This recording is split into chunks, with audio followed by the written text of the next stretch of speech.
बिस्मिल्लाहिर्रहमानिर्रहीम। अस्सलाम वालेकुम। मैं हूं गुलफाम चौधरी। आप देख रहे हैं मेरा फेसबुक पेज और यूट्यूब चैनल। पाकिस्तान की सियासत में अहम तरीन डेवलपमेंट हो रही हैं और मुसलसल डेवलपमेंट्स मुतवक्के हैं। यकीनी तौर पर जो पाकिस्तान के हालात हैं वो यकसर बदलने जा रहे हैं और बड़ी बड़ी तब्दीलियाँ मुतवक्के हैं। इस हवाले से हमारे साथ मौजूद हैं सिद्दीक जान साहब। उनसे जानते हैं क्या डेवलपमेंट हुई हैं, पहले उनकी बात सुनते हैं फिर उस पर बात करते हैं। नज़ीरें कायम होंगी, वो होंगी आईनी बेंच जो करेगा, और वो आईनी बेंच जिसने 3 माह में एक भी रिपोर्टेड उसकी जजमेंट नहीं है। उसके बाद अगला बड़ा इंटरेस्टिंग मुकालमा है। एहसन मून साहब ने कहा कि आप कमेटी के मेंबर हैं, आप चीफ जस्टिस और अमीनुद्दीन खान साहब, और वो एक हाई पावर कमेटी है, यानी जो केसेस जो बेंचेस बनाती है। मंसूर अली शाह साहब तो उन्होंने कहा कि आप उसमें बैठते हैं कमेटी में, तो आप वहां पे उसमें कमेटी में देख लीजिएगा, इसको कमेटी को आप भेजते और आप कमेटी में देख लेते, क्योंकि आप खुद भी कमेटी में बैठे हुए हैं तो, और बैठते हैं आप कमेटी में। तो मंसूर अली शाह साहब ने कहा कि अटेंड तो हम जुडिशल कमीशन ऑफ पाकिस्तान के इजलास भी करते हैं, बैठते तो हम जुडिशल कमीशन ऑफ पाकिस्तान के इजलास में भी हैं। बून साहब कहते हैं कि सर आप तो जज भी नामजद करते हैं जुडिशल कमीशन में और जज लगते भी हैं। यहां पे मंसूर अली शाह साहब ने बड़ी इंटरेस्टिंग बात की। उन्होंने कहा कहां लगते हैं हमारे जज को तो सिर्फ एक हमारा ही वोट पड़ता है, बाकियों को पता नहीं कैसे कैसे 11 वोट पड़ जाते हैं। शायद हमें नहीं पता, बाकियों को बेहतर पता है कि कैसे जज लगने चाहिए। ये एक चार्जशीट है इस्लामाबाद हाई कोर्ट के जो जज आए, नाम अमीन मिन्हास और आजम खान, और जो सिंध हाई कोर्ट में 10-12 जज आए। फिर यहाँ पे 11:30 का टाइम था। बून साहब ने कहा जी 12 बजे तक का मुझे टाइम दे दें, तो 11:30 टाइम था, उन्होंने कहा 12 बजे तक का टाइम दे दें। तो मंसूर अली शाह साहब ने फिर उनके ऊपर एक तरह से उनसे पूछा कि तंजिया के क्यों आपने कोई इंस्ट्रक्शंस लेनी है, आपने कोई हदायत लेनी है किसी से कि 12 बजे तक का टाइम चाहिए। तो उन्होंने कहा कि नहीं सर, वो पाकिस्तान बार काउंसिल का इजलास है तो ये वो। तो उन्होंने कहा नहीं, हम लिबर्टी ले लेते हैं क्योंकि आप हमारी यूनिवर्सिटी फेलो है, तो इसलिए हम लिबर्टी ले। उन्होंने कहा कोई मसला नहीं। उन्होंने कहा चले हम 11:30 बजे जो है वो ख्वाजा हारिस साहब को सुन लेंगे। अच्छा, ख्वाजा हारिस साहब ने जो चीज़ें कहीं वो खैर मैं आपको मुख्तसर बता देता हूँ। ख्वाजा हारिस साहब ने एक तो कहा कि क्योंकि कानून ये कहता है कि अब ये मामलात जो हैं वो आईनी बेंच के पास जाने चाहिए, तो कानून ही आपसे ये केस वापस लेता था। तो एक तरह से उन्होंने कहा कि कमेटी ये ले सकती थी, लेकिन जब उनको बहुत ज़्यादा सवालात की बौछार हुई कि जुडिशल ऑर्डर को इंतजामी ऑर्डर से कैसे अंडू किया जा सकता है, तो फिर उन्होंने भी इस बात का यहाँ तक वो आ गए कि कम से कम उस कमेटी को आपको इन्फॉर्म करना चाहिए था, आपके पास केस लगा के एक नोट साथ भेज देते कि केस आप नहीं सुन सकते, तो ये कर देते। और फिर उन्होंने कहा कि वो ऑर्डर जो है स्पीकिंग ऑर्डर वाली बात हुई है कि स्पीकिंग ऑर्डर अगर एक रेगुलर कमेटी करेगी और वो आईनी बेंच के सामने मामला भेजेगी, तो आईनी कमेटी को भेजेगी, तो अगर वो स्पीकिंग ऑर्डर होगा तो वो चैलेंज भी हो सकता है। और उसके बाद ख्वाजा हारिस साहब ने कहा कि अगर आप वो केस आपके पास लगता और आप ऑर्डर कर भी देते तो ये पर इंक्यूरियम होता, यानी पर इंक्यूरियम से मुराद ये है कि यानी वो खिलाफ कानून होता। और पर इंक्यूरियम ये होता है कि जहाँ पे केयरलेसनेस अदालती बेंच दिखाए और कानून उनको वो इख्तियार समात ना देता हो, उसके बावजूद वो समात करके और फैसला दे दे, या कोई उससे बड़ी जजमेंट का कोई उससे बड़े बेंच का कोई फैसला मौजूद हो और छोटा बेंच उससे मुख्तलिफ कोई फैसला कर दे, तो उसको कहते हैं कि जजमेंट जो है वो पर इंक्यूरियम है। तो यानी जो पहले अदालती फैसले हैं उनको फॉलो नहीं किया गया, और जो कानून के तहत उस बेंच को, उस मामले को, उस अदालत को वो केस सुनने का इख्तियार ही नहीं था, जो केस उसने सुन के और फैसला कर दिया। तो अकील अब्बास साहब ने कहा कि अगर पर इंक्यूरियम भी होता तो वो जुडिशल साइड पे फैसला होता ना कि पर इंक्यूरियम है। तो उन्होंने शराफत मेरा मोबाइल ला दो 10। तो उन्होंने कहा कि अगर वो पर इंक्यूरियम होता भी, वो हमारा ऑर्डर पर इंक्यूरियम होता भी, तो वो फैसला कहाँ होता, वो फैसला होता उसमें जुडिशल साइड पे। लेकिन जुडिशल साइड पे जो एक मामला हमने एक ऑर्डर किया कि ये केस लगा दें, और उसके ऊपर जुडिशल ऑर्डर था, तो जुडिशल ऑर्डर जो हुआ था, तो वहां पे आप इंतजामी ऑर्डर के जरिए उसको कैसे चेंज कर सकते हैं। और बाकी जो है ना ख्वाजा हारिस साहब की कुछ और चीजें वो मैं आपको एंड में जरा बताऊंगा, क्योंकि जरा टेक्निकल है, अगर कोई वकील सुनना चाहे तो मैं एंड में बता दूंगा।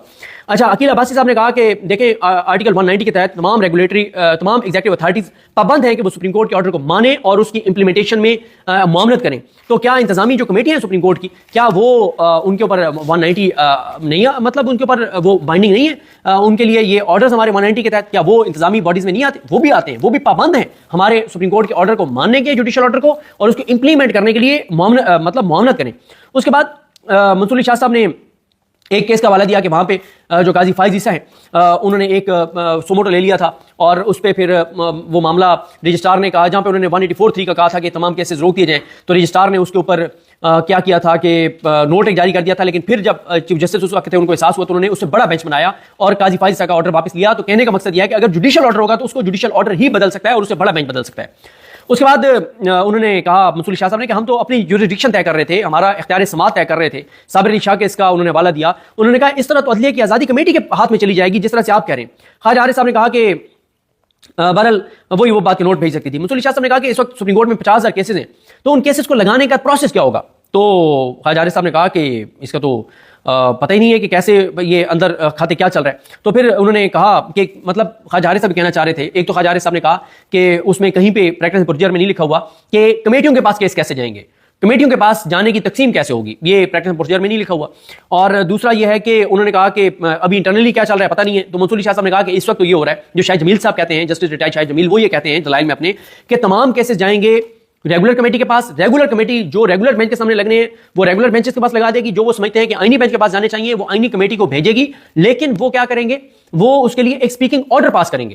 سپیکنگ آرڈر اگر کوئی اس سے متاثر ہے, کوئی سمجھتا ہے کہ نہیں یہ کیس ریگولر بینچ کے پاس جانا چاہیے تھا, یہ آئینی بینچ کے پاس نہیں جانا چاہیے تھا, تو پھر وہ سپیکنگ آرڈر کو سپریم کورٹ میں چیلنج کر دے گا. اس کے بعد منصور شاہ صاحب نے کہا کہ ساری انکوائری جو ہے وہ آئینی بینچ کی کمیٹی نے کرائی ہے کہ کون سا کیس کہاں جائے گا. تو پھر اس کے بعد انہوں نے خواجہ حارث صاحب نے ایک آرگومنٹ تھا, اس میں انہوں نے کہا کہ آپ کے پاس بہت پاورز ہیں, یعنی ریگولر بینچ کے پاس بھی بہت پاورز ہیں. تو منصور شاہ صاحب نے کہا کہ آپ ہی کہہ رہے ہیں, ورنہ ہمیں تو اتنا بھی اختیار نہیں کہ ہم دیکھ سکیں کہ ہمارا اختیار سماعت ہے بھی یا نہیں. اور ہمیں تو یہ کہا جا رہا ہے کہ آپ نے ہاتھ کیوں لگایا, آپ نے کیس کو ہاتھ کیوں لگایا, ہم کیا سوال بھی نہیں کر سکتے؟ یہ تو کوئی طریقہ نہیں ہے, یہ تو جوڈیشل پاورز کے ساتھ ٹیمپرنگ ہے. پھر اس کے بعد انہوں نے کہا کہ اگر انہوں نے ایک بہت انپورٹنٹ سوال اٹھایا, انہوں نے کہا کہ اگر کمیٹی یہ کہے کہ آپ نے یہ سوال کیوں کھول لیا اور کیس ٹرانسفر کر دے, پھر تو عدلیہ کی آزادی ختم ہو گئی. آزاد ججز کو آزادانہ سوال اٹھانے کی آزادی تو ہونی چاہیے. اس کے بعد خواجہ حارث صاحب نے یہ بھی کہا کہ وہ فل کورٹ والی بات انہوں نے کہا 1980 کے رولز دیکھنے پڑیں گے. تو بہرحال 1980 کے رولز میں یہی ہے کہ فل کورٹ کنوین کرنی ہوتی ہے, تشکیل نہیں دینی ہوتی. اس کے بعد خواجہ حارث صاحب نے کہا کہ انہوں نے آپ سے وڈرا نہیں کیا کیس, لیکن جب ان کو دکھایا گیا تو لکھا ہوا تھا لفظ وڈرون. تو پھر انہوں نے کہا کہ پھر بار بار عقیل عباسی صاحب ان سے پوچھتے رہے کہ آپ یہ کہہ رہے ہیں کہ قانون کے مطابق ادھر جانا چاہیے تھا اور قانون آپ سے ایک کیس واپس لیتا تھا, لیکن یہ کہاں پہ ہے کہ جوڈیشل آرڈر کو آپ اس طرح سے واپس لے سکیں. اور پھر وہی بات انہوں نے جو پر انکیوریم والی بات کی کہ وہ آپ کا پر انکیوریم ہوتا, تو انہوں نے کہا وہ جوڈیشل سائڈ پہ طے ہوگا. اور منصور صاحب نے بار بار ایک ہی سوال ہے کہ بھائی آپ ایک جوڈیشل آرڈر کو انتظامی آرڈر کے ذریعے کیسے تبدیل کر سکتے ہیں. اس کے بعد منصور شاہ صاحب نے کہا کہ کمیٹی کو اگر ہم یہ پاورز دے دیں تو وہ تو ہر کیس ہی واپس لے لیں گے, جو مرضی ان کا دل کرے گا واپس لے لیں گے. یہاں پہ ایک بہت انپورٹنٹ نکتہ ہے. انہوں نے یہ کہا کہ چلیں یہاں پہ ہم فرض کرتے ہیں, آپ یہ کہتے ہیں کہ یہ 191A کے تحت یہ کیس جانا چاہیے تھا, آئینی بینچ کے سامنے ہمارے پاس غلطی سے لگ گیا, لیکن یہ کیس لگنا ہی ہمارے پاس چاہیے تھا اور لگا بھی ہمارے پاس. ہم نے اس میں کچھ سوالات اٹھائے جو حکومت کو لگا کہ ہمارے خلاف جا رہے ہیں, ہمارے خلاف فیصلہ آ سکتا ہے, اور کمیٹی وہ کیس بھی ہم سے واپس لے لے جو سننا ہی ہمیں چاہیے تھا, جس کا دائرہ اختیار بھی ہمارا تھا. اگر کمیٹی وہ ہم سے کیس واپس لے لیتی ہے تو کیا بینچ ہاتھ پہ ہاتھ رکھ کے بیٹھ جائے؟ بینچ پھر تو کچھ بھی نہیں کر سکتا, پھر تو ہمارے پاس کچھ بھی نہیں بچے گا. کہ جو آئین اور قانون اس وقت موجود ہے, ٹیمپرنگ کے ساتھ موجود ہے, جو کھلواڑ آئین کے ساتھ کیا گیا اس کے تحت موجود ہے, 26ویں آئینی ترمیم کے تحت جو آئین موجود ہے اس کے تحت بھی اگر ایک کیس میں ہمارا ہی دائرہ اختیار بنتا ہے ریگولر بینچ کا, اور پھر بھی وہ ریگولر بینچ سے وہ کیس واپس لے لیا جاتا ہے, تو پھر کیا ہوگا؟ پھر ہم کیسے یہ کہیں گے کہ یار یہ تو ہمارا کیس تھا؟ تو اس کے اوپر ظاہر ہے کوئی جواب نہیں تھا. لیکن خواجہ حارث صاحب نے 26 یعنی ترمیم کے بارے میں مخالفت کی, انہوں نے اس کو سپورٹ نہیں کیا. اور انہوں نے کہا منصور شاہ صاحب نے کہ راجہ عامر کیس میں, یہ پریکٹس اینڈ پروسیجر والے کیس کی بات ہو رہی ہے جو قاضی فائز صاحب نے پہلا کیس سنا تھا, کہ راجہ عامر کیس میں ہم نے یہ کہا تھا کہ کیونکہ بینچ جوڈیشری ہی بنا رہی ہے تو اس لیے ہم نے کہا تھا کہ یہ پریکٹس اینڈ پروسیجر ایکٹ آئین سے مصادم نہیں ہے. ہم نے کہا تھا کہ اگر بینچ کوئی اور بنائے گا تو ٹھیک نہیں ہوگا. تو پھر عقیل عباسی صاحب نے وہی کہا کہ جی بالکل, جس طرح سے آپ نے صدیق جان صاحب کو سنا کہ آئندہ آنے والا جو ہفتہ ہے, یہ چند دن ہے, یہ پاکستان کی سیاست میں کتنے اہم ہیں, اور اس میں جو پاکستان کی سیاست ہے اس میں کتنی بڑی تبدیلیاں متوقع ہیں. اللہ پاک وطن عزیز کا حامی و ناصر ہو. پاکستان زندہ باد.